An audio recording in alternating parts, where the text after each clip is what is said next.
Ọlọ́run ọba wa Allah kò ní jẹ́ kí èmi àti yín ká ṣe àwẹ̀ wa lófò. Aminu ya Allah. Àní bá wọn pọn mi dànù apẹ̀rẹ̀. Aminu ya Allah. Ó dáná tí n bá gbàwẹ̀ wọ́n sọ mí lóko ládùúgbò. Allahu akbar inna dina Muhammadin. Wọ́n fọ̀rọ̀ mi ṣe wá sí ní mọ́sálásí. Inna dina Muhammadin. Kí n kúkú bá wọn gbà ṣèbí tí n bá wọnú yàrá mi wọ́n sì dọ́gbọ́n sí. Allahu akbar inna dina Muhammadin. Wallahi tí a bá ní Ọlọ́run ọba rí ọ àti lọ jìnnà. Wa kitabahu akiwa mukila. Àwọn màláíkà méjèèjì tí ń tẹ̀lé rẹ̀ ń kọjá wọn orí ọ. Wa kitabahu akiwa mukila. Kẹ̀kẹ́ inú ilé rẹ̀, eṣinṣin inú ilé rẹ̀, ọmọ alẹ́ ń kọ́ ṣé wọn orí ọ. Wọ́n padà jẹ́rìí. Allahu akbar inna dina Muhammadin. Òun ní àti lówó tá a bá ṣe sọ́dẹ́kọ̀ tá a ṣe tọrẹ wọ́n pè wá láhùn. Wa kitabahu akiwa mukila. Wọ́n fẹ́ máa torí ẹ̀yàn fi ṣorí. Wa akiwa mukila inna dina Muhammadin. Tá a bá kí á ń ṣámú tá a kírun tá a yẹn náà fílà wọ́n pè wá kèfèrí. Inna dina Muhammadin. La ilaha illallah. Wa kitabahu akiwa mukila. Àwọn ẹ̀yà mi má ṣe bẹ́ẹ̀. Wa akiwa mukila. Ànábì wa Muhammad Sallallahu alayhi wa sallam. ó ní ẹ̀san iṣẹ́ kọ̀ọ̀kan yóò máa dúró lórí àníyàn rẹ̀. Wa kitabahu akiwa mukila. Ọlọ́run ọba subhanahu wa ta'ala. Wa kitabahu akiwa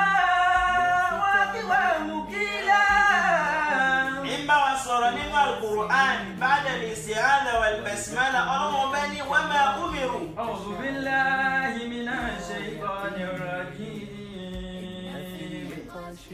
Wa ma umiru illa liya'budullaha Masha Allah. mukhlisina lahu ad-dina hunafa'a wa yuqimus salata Allahu akbar. wa yutu zakata wa dhalika dinul qayyimah.